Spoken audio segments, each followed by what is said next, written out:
Hello കൂട്ടുകാരെ. അങ്ങനെ മഴത്തോരും മുമ്പേ സീരിയലിൻ്റെ പുതിയൊരു വിശേഷത്തിലേക്ക് എല്ലാവർക്കും സ്വാഗതം. അങ്ങനെ ബാലേന്ദ്രൻ ബബിതോട് പറയുന്നുണ്ട് കേട്ടോ, അലീന എന്നല്ല, അലീന ചേച്ചി എന്ന് വിളിച്ച് പഠിക്കണം. നിനക്ക് മനസ്സിലാവുന്നുണ്ടോ? എങ്കിൽ പറ, എങ്ങനെയാണ് വിളിക്കണ്ടേ? അപ്പോൾ ബബിത പറയുന്നുണ്ട് കേട്ടോ, അലീന ചേച്ചി. ആ, അങ്ങനെ തന്നെ വിളിക്കണം. അതല്ലാതെ വേറെ എന്തെങ്കിലും വിളിച്ച് ഞാൻ കേട്ടാ ഉണ്ടല്ലോ, അന്നേരം നീ വിവരം അറിയും. ഇത് കേട്ട് ബബിത കരയുന്നുണ്ട് കേട്ടോ. അപ്പോൾ ബാലേന്ദ്രൻ പറയുന്നുണ്ട്, കരയുന്നോ നീ?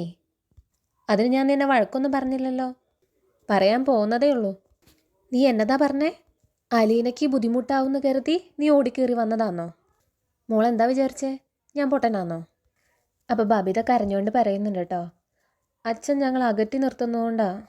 അപ്പോൾ ബാലേന്ദ്രൻ പറയുന്നുണ്ട്, അച്ഛനൊരു ഹാർട്ട് പേഷ്യൻ്റാണെന്ന് മോൾക്കറിയോ? അച്ഛന് ടെൻഷൻ അടിക്കാൻ പാടില്ല എന്നറിയോ? അച്ഛന് ചില പ്രശ്നങ്ങളുണ്ടെന്നറിയോ? അപ്പോൾ ബബിത പറയുന്നുണ്ട് കേട്ടോ, അറിയാം. അച്ഛൻ്റെ പ്രശ്നങ്ങൾ എന്താണെന്നറിയോ മോൾക്ക്? ഇല്ല. അച്ഛൻ്റെ പ്രശ്നങ്ങൾക്ക് പരിഹാരം ഉണ്ടാക്കാൻ പറ്റുമോ നിനക്ക്? ഇല്ല. അമ്മ താഴെ നിന്ന് തുള്ളുന്നത് കണ്ടിട്ട് മോള് മുകളിൽ വന്ന് തുള്ളരുത്. അമ്മ കാണിച്ചും പറഞ്ഞും തരുന്ന കുശുമ്പും കുന്നായ്മയും കൊണ്ട് മുകളിലോട്ട് കയറി വന്നാണ്ടല്ലോ, ആ ചെകിട് ഞാൻ അടിച്ചു പൊട്ടിക്കും. മനസ്സിലായോ മോൾക്ക്? അപ്പോൾ ബബിത പറയുന്നുണ്ട് കേട്ടോ, ആ മനസ്സിലായി. എങ്കിൽ മോള് പോയിരുന്ന് പഠിക്കാൻ നോക്ക്. അമ്മയെ കണ്ട് പഠിക്കാനല്ല, ബുക്ക് നോക്കി പഠിക്കാൻ. എന്നാ ചെല്ല്. അങ്ങനെ ബബിത താഴേക്ക് ഇറങ്ങി പോകുന്നുണ്ട് കേട്ടോ. ബബിത കരഞ്ഞുകൊണ്ട് ഇറങ്ങി വരുന്നത് അലീനയും കാണുന്നുണ്ട്. ആ സമയം കോളിംഗ് ബെല്ല് വീണ്ടും അടിക്കുന്നുണ്ട് കേട്ടോ. അത് കേൾക്കുമ്പോൾ അലീന മുകളിലേക്ക് കയറി പോകുന്നുണ്ട്, ബാലേന്ദ്രൻ്റെ റൂമിലേക്ക്. അലീന ആകെ പേടിച്ചാണ് കേട്ടോ പോകുന്നത്. ബാലേന്ദ്രൻ ഏത് രീതിയിലാണ് പ്രതികരിക്കാമെന്നറിയില്ലല്ലോ. അപ്പം അലീന പറയുന്നുണ്ട്, സർ. ആ, നീ എത്തിയോ? നിന്നെ വിളിച്ചപ്പോൾ നീ വന്നില്ലല്ലോ. അത് പിന്നെ ബബിത കയറി വന്നതുകൊണ്ടാ. ആ, അവൾ വന്നിട്ട് പോയി. സാർ അവളെ വഴക്ക് പറഞ്ഞോ? ആ പറഞ്ഞു. പറഞ്ഞത് കൂടിപ്പോയോ അതോ കുറഞ്ഞു പോയോ? ബബിത കരഞ്ഞുകൊണ്ടാണ് ഇറങ്ങി വന്നത്. അപ്പോൾ ബാലേന്ദ്രൻ പറയുന്നുണ്ട്, ആ അത് സാരമില്ല, വല്ലപ്പോഴൊക്കെ കരയുന്നത് നല്ലതാ. നീ കരയാറില്ലേ? അപ്പം അലീന പറയുന്നുണ്ട്, ഞാൻ കരയേണ്ടവളാ. ബബിത എന്നെപ്പോലെയാണോ? അതുപോട്ടെ, സാർ എന്തിനാ വിളിച്ചത്? അപ്പോൾ ബാലേന്ദ്രൻ പറയുന്നുണ്ട് കേട്ടോ, എനിക്ക് 5 കൊഴുക്കട്ട വേണം, പിന്നെ നെല്ലിക്ക ജ്യൂസും. അപ്പം അലീന ചോദിക്കുന്നുണ്ട്, 5 എണ്ണോ? ആ, ഇപ്പം എനിക്ക് അത് കഴിക്കാനാണ് തോന്നുന്നത്. ഇന്നത്തെ ദിവസം വേറൊന്നും വേണ്ട. അപ്പം അലീന വീണ്ടും ചോദിക്കുന്നുണ്ട്, 5 എണ്ണൊക്കെ സാറ് കഴിക്കുമോ? അപ്പം ബാലേന്ദ്രൻ പറയുന്നുണ്ട്, എന്താ അത് കൂടുതലാണോ? എനിക്ക് അത് ഭയങ്കര ഇഷ്ടമായതുകൊണ്ടാണ്. നീ ഇതൊന്നും കഴിച്ചിട്ടില്ലേ? അപ്പം അലീന പറയുന്നുണ്ട്, അത് കഴിക്കാത്ത ആരോ ഉള്ളത്? അപ്പോൾ ഓർഫനേജിൽ അതൊക്കെ കിട്ടുമോ? അപ്പം അലീന പറയുന്നുണ്ട്, ഞങ്ങൾ തന്നെയല്ലേ പാചകം, ചിലപ്പോൾ ഞങ്ങളത് ഉണ്ടാക്കും. തേങ്ങയും ശർക്കരയൊക്കെ അകത്ത് വെച്ച് അടയായിട്ടും ഉണ്ടാക്കും. രേവതിക്കുട്ടിക്ക് ഭയങ്കര ഇഷ്ടമാണ്. അപ്പം ബാലേന്ദ്രൻ പറയുന്നുണ്ട്, രേവതിക്കുട്ടി, അവളെ ഞാൻ കണ്ടിട്ടുണ്ടോ? ഞാൻ ഹോസ്പിറ്റലായിരുന്നപ്പോൾ വന്നിട്ടുണ്ടായിരുന്നു, പക്ഷേ അന്ന് സാറ് വന്നില്ല. അപ്പം ബാലേന്ദ്രൻ പറയുന്നുണ്ട്, രേവതിക്കുട്ടി, അലീന, ചിന്നുമോൾ, നിങ്ങൾക്കാർക്കും ഇനീഷ്യലില്ലേ? ഇപ്പോൾ PR രേവതിക്കുട്ടി, അലീന സ്റ്റാൻലി, ചിന്നുമോൾ സെബാസ്റ്റ്യൻ, അങ്ങനെ അങ്ങനെ എന്തെങ്കിലും ഒരു സർനെയിം. അപ്പം അലീന പറയുന്നുണ്ട്, അലീന സ്റ്റാൻലി, അത് കൊള്ളാലോ, നല്ല പേരാണല്ലോ. സാറ് പെട്ടെന്ന് തോന്നിയിട്ടിട്ടാണോ അങ്ങനെ? എൻ്റെ സ്കൂളിലെ പേര് അലീന ബ്രിജിറ്റ് എന്നായിരുന്നു. അപ്പം ബാലേന്ദ്രൻ പറയുന്നുണ്ട്, അലീന സ്റ്റാൻലി ഇഷ്ടപ്പെട്ടോ നിനക്ക്? അതാണോ ബെറ്റർ, അതോ അലീന ബാലചന്ദ്രനോ? ആ പേര് കേൾക്കുമ്പോൾ അലീനയ്ക്ക് സന്തോഷമാവുന്നുണ്ട് കേട്ടോ. അപ്പം അലീന പറയുന്നുണ്ട്, അലീന ബാലചന്ദ്രൻ, നല്ല രസമാണ് ആ പേര് കേൾക്കാൻ, പവർഫുൾ നെയിമാ. അപ്പം ബാലേന്ദ്രൻ ചോദിക്കുന്നുണ്ട്, നിനക്ക് വേണോ ആ പേര്? അതിന് ഞാൻ സാറിൻ്റെ മകളാവണ്ടേ? ആ, മകളാവേണ്ടി വരും. മകളായ അച്ഛനെന്ന് വിളിക്കേണ്ടിയും വരും. ഇതും കൂടി കേട്ടപ്പോൾ അലീനയ്ക്ക് ഭയങ്കര സന്തോഷമായിട്ടോ. അലീന പറയുന്നുണ്ട്, അച്ഛൻ, നീ അങ്ങനെ ആരെയും ഇതുവരെ വിളിച്ചിട്ടില്ലല്ലോ. അപ്പം അലീന പറയുന്നുണ്ട്, പള്ളിയിലച്ഛനെ വിളിച്ചിട്ടുണ്ട്. അപ്പം ബാലേന്ദ്രൻ പറയുന്നുണ്ട് കേട്ടോ, ആ അച്ഛനല്ല ഈ അച്ഛൻ. ബബിതയും കൃഷ്ണമോളൊക്കെ വിളിക്കുന്ന കേൾക്കുമ്പോൾ എനിക്കും കൊതി തോന്നാറുണ്ട്. പക്ഷേ ഞാൻ ആരാണെന്ന് ഓർക്കുമ്പോൾ അതെല്ലാം മാഞ്ഞു പോവും. ഞാൻ വെറും ശമ്പളക്കാരിയല്ലേ. ആ അതൊക്കെ പോട്ടെ, ഞാൻ പോയി ജ്യൂസും കൊഴുക്കട്ടയും ശരിയാക്കി കൊണ്ടുവരാം. അപ്പോൾ ബാലേന്ദ്രൻ ചോദിക്കുന്നുണ്ട്, ആ രക്ഷപ്പെടുവാണോ? എങ്ങോട്ട് രക്ഷപ്പെടാൻ? ശരി, പോയിട്ട് വാ. അങ്ങനെ അലീന റൂമിന് പുറത്തേക്ക് വരുന്നുണ്ട് കേട്ടോ. അങ്ങനെ ബാലേന്ദ്രൻ പറഞ്ഞ ആ കാര്യം ആലോചിച്ച് സന്തോഷം കൊണ്ട് ചിരിക്കുന്നുണ്ട് കേട്ടോ അലീന. ബാലേന്ദ്രനും ഒരു സന്തോഷമൊക്കെ തോന്നുന്നുണ്ട് കേട്ടോ മനസ്സിൽ. പിന്നെ കാണിക്കുന്നത് കമലേനെയാണ് കേട്ടോ. കമലയാണെങ്കിൽ ഡ്രൈവ് ചെയ്തുകൊണ്ടിരിക്കുക. അതിനിടയിൽ വൈജയന്തിനെ വിളിക്കുന്നുണ്ട്.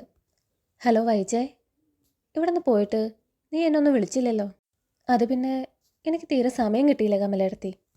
അപ്പം കമല പറയുന്നുണ്ട്, ആ ഹോം നേഴ്സിൻ്റെ ഏജൻസിക്കാർ എന്നെ പറയാനൊന്നും ബാക്കിയില്ല. അപ്പോൾ വൈജയന്തി ചോദിക്കുന്നുണ്ട്, അവരെന്നാത്തിനാ പറയുന്നത്? രൂപ 10,000 അഡ്വാൻസ് വാങ്ങി പോക്കറ്റിൽ വെച്ചില്ലേ അവർ? അപ്പം നീ പൈസയും കൊടുത്തായിരുന്നോ? പിന്നല്ലാതെ പൈസ കൊടുത്തിട്ടല്ലേ ആ സ്ത്രീനെയും വിളിച്ച് കാറിൽ കയറ്റി ഞാൻ ഇങ്ങോട്ട് കൊണ്ടുവന്നത്. അവരെ പറഞ്ഞയക്കാൻ എന്നാ കാരണം? നമുക്ക് പറ്റത്തില്ലായിരുന്നോ? ഓഹ്, ഒന്നും പറയണ്ട കമലയെടുത്തി. അവളവിടെ നിർത്താൻ ബാലേന്ദ്രൻ സമ്മതിച്ചില്ല. അമ്മയെ നോക്കാൻ വന്ന ഹോം നേഴ്സാന്ന് പറഞ്ഞപ്പോൾ നേരെ കൊല്ലപ്പള്ളിയിലോട്ട് വിട്ടോളാൻ പറഞ്ഞു. അപ്പം കമല ചോദിക്കുന്നുണ്ട്, ആരോട് പറഞ്ഞു? ആ ഹോം നേഴ്സിനോട് തന്നെ. നീ എന്നാത്തിനാ വൈജയ് ഉടനെ ബാലേന്ദ്രനോട് പറയാൻ പോയേ? അവളെ അമ്മയുടെ റൂമിലോട്ട് അങ്ങ് കയറ്റി നിർത്തിയാൽ പാടില്ലായിരുന്നോ? ബാലേന്ദ്രൻ മുകളിൽ നിന്ന് കാണത്തൊന്നുമില്ലല്ലോ. ആ കൊള്ളാം, ബാലേന്ദ്രനെ ഒളിപ്പിച്ച് ഹോം നേഴ്സിനെ വീട്ടിൽ നിർത്താനോ?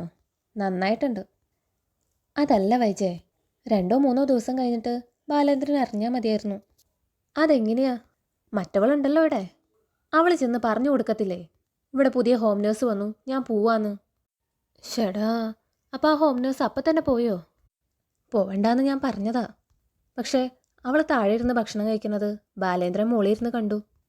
ഭക്ഷണം കഴിച്ചു കഴിഞ്ഞാൽ ഉടനെ പൊക്കോളാൻ പറഞ്ഞു ബാലേന്ദ്രൻ. അവൾ പിന്നെ നിന്നില്ല. അപ്പം കമല പറയുന്നുണ്ട്, അവിടെയും നീ തോറ്റു പോയല്ലോ വൈജയ്. കയ്യിലിരുന്ന 10,000 രൂപയും പോയി. അപ്പോൾ വൈജയന്തി പറയുന്നുണ്ട്, തോറ്റിട്ടൊന്നുമില്ല കമലെടുത്തി. അങ്ങനെ തോറ്റു കൊടുക്കുന്നവളല്ല ഈ വൈജയന്തി. ഇതിനൊരു അന്ത്യം കണ്ടിട്ടേ ഞാൻ അടങ്ങത്തുള്ളൂ. അപ്പം കമല ചോദിക്കുന്നുണ്ട്, ആരുടെയാ? ബാലേന്ദ്രൻ്റെ ആണോ? ബാലേന്ദ്രൻ്റെ അല്ല, അവളുടെ, ആ അലീനയുടെ. അപ്പം കമല പറയുന്നുണ്ട്, നീ മണ്ടത്തരങ്ങളൊന്നും കാണിക്കല്ലേ വൈജയ്. അപ്പം വൈജയന്തി ചോദിക്കുന്നുണ്ട്, എന്ത് മണ്ടത്തരങ്ങൾ? ആ, അലീനയുടെ ചായയിൽ വിഷം കലക്കുക, അവൾ കിടന്ന് ഉറങ്ങുമ്പോൾ തലയണ അമർത്തി കൊല്ലാൻ നോക്കുക, പിന്നെ അയൺ ബോക്സിൻ്റെ ഇൻസുലേഷൻ കുറച്ച് ചുരണ്ടിക്കളയുക, അങ്ങനത്തെ മണ്ടത്തരങ്ങളേ. അപ്പോൾ വൈജയന്തി ചോദിക്കുന്നുണ്ട്, അങ്ങനെയൊക്കെ ആരെങ്കിലും ചെയ്യോ? ആ, അത്യാവശ്യക്കാർ ചെയ്യും. പത്രത്തിലൊക്കെ കാണാറില്ലേ ഇങ്ങനത്തെ ഓരോ കേസുകൾ? അപ്പോൾ വൈജയന്തി പറയുന്നുണ്ട്, ആ ശരി ശരി, ഞാൻ വീട്ടിലോട്ട് ഇപ്പോൾ കയറി, വയ്ക്കുവാന്നേ. അങ്ങനെ വൈജയന്തി ഫോൺ കട്ട് ചെയ്യുന്നുണ്ട് കേട്ടോ. അപ്പം കമല മനസ്സിൽ പറയുന്നുണ്ട്, ആ അറിയാൻ വേണ്ടി കാര്യങ്ങളൊക്കെ പറഞ്ഞു കൊടുത്തുന്നുണ്ട്, ഇനി അവൾക്ക് വേണമെങ്കിൽ ചെയ്തോട്ടെ. പിന്നെ കാണിക്കുന്നത് ബബിതേനെയാണ് കേട്ടോ. ബബിതയാണെങ്കിൽ അവളുടെ ബോയ് ഫ്രണ്ടിനോട് വർത്തമാനം പറഞ്ഞുകൊണ്ടിരിക്കുക. അപ്പോൾ ബബിത പറയുന്നുണ്ട്, അവളെ കൂട്ടണ്ട, അവളാണെങ്കിൽ ചീറ്റ് ചെയ്യും, വിശ്വസിക്കാൻ കൊള്ളത്തില്ല അവളെ. അപ്പോൾ അവളുടെ ബോയ് ഫ്രണ്ട് പറയുന്നുണ്ട്, എടി ഷൈൻ ജോസ് പറയുന്നത് അവളും കൂടെ വേണമെന്നാ, അവനൊരു പെയറില്ല, അതാണ് പ്രോബ്ലം. അപ്പോൾ ബബിത പറയുന്നുണ്ട്, അവനെയും കട്ട് ചെയ്തേക്ക്. എടി പൈസ ഉള്ളത് അവൻ്റെ കയ്യിലാ, 8,500 ഹോം സ്റ്റേയുടെ റെൻറ്റ് മാത്രം. അപ്പോൾ ബബിത പറയുന്നുണ്ട്, അത് ഞാൻ തരാം. അതുമാത്രം പോരല്ലോ, വലിക്കാനും കുടിക്കാനും കഴിക്കാനും വക വേണ്ടേ? നമ്മൾ 10 പേർക്കും കൂടെ നല്ലൊരു എമൗണ്ട് ആവും. ചിക്കൻ, മട്ടൺ, ബീഫ്, പൊറോട്ട, പിന്നെ ചപ്പാത്തി, കേക്ക്, ടച്ചിങ്സ്. അതുമാത്രമല്ലല്ലോ 2 കാറിനും കൂടി എണ്ണ അടിക്കണ്ടേ? അപ്പോൾ ബബിത പറയുന്നുണ്ട്, ആ എന്തെങ്കിലും ചെയ്. എന്നാൽ പ്രോഗ്രാം ഞാൻ ചാർട്ട് ചെയ്യുകയാണേ. ഫ്രൈഡേ ഈവനിങ് നമ്മൾ പോവും, സാറ്റർഡേ ബിഫോർ നൂൺ നമ്മൾ തിരിച്ചെത്തും. Full night celebration. ആ സമയം വൈജയന്തി കയറി വരുന്നുണ്ട് കേട്ടോ. വൈജയന്തിയെ കണ്ടതും ബബിത ഫോൺ വെക്കാൻ നോക്കുന്നുണ്ട്. ഓക്കെ ഞാൻ വെക്കുവാണേ, അമ്മ വരുന്നുണ്ട്. അങ്ങനെ പറഞ്ഞ് ഫോൺ കട്ട് ചെയ്യുന്നുണ്ട് കേട്ടോ ബബിത. എന്നിട്ട് വൈജയന്തി കാണാനായിട്ട് TV ഓൺ ചെയ്ത് വെക്കുന്നുണ്ട്. അപ്പോൾ വൈജയന്തി വന്ന് ചോദിക്കുന്നുണ്ട്, നീ ഇവിടെ ഇരുന്ന് എന്നാ ചെയ്യുമായിരുന്നു? ചേട്ടാ അമ്മയ്ക്ക് കണ്ടൂടെ, ഞാൻ TV കാണുമല്ലേ. രോഹിത് എവിടെ? ചേട്ടൻ വന്നില്ല. അപ്പോൾ കൃഷ്ണമോളോ? അവൾ ട്യൂഷന് പോയി. അലീനയോ? അവൾ അച്ഛൻ്റെ അടുത്തേക്ക് പോകുന്നത് കണ്ടു. ഇത് കേൾക്കുമ്പോൾ വൈജയന്തിക്ക് ടെൻഷൻ ആവുന്നുണ്ട് കേട്ടോ. അച്ഛൻ്റെ അടുത്തോട്ട് എപ്പോൾ പോയി? കുറേ നേരമായി എന്ന് പറഞ്ഞാൽ എത്രയാ?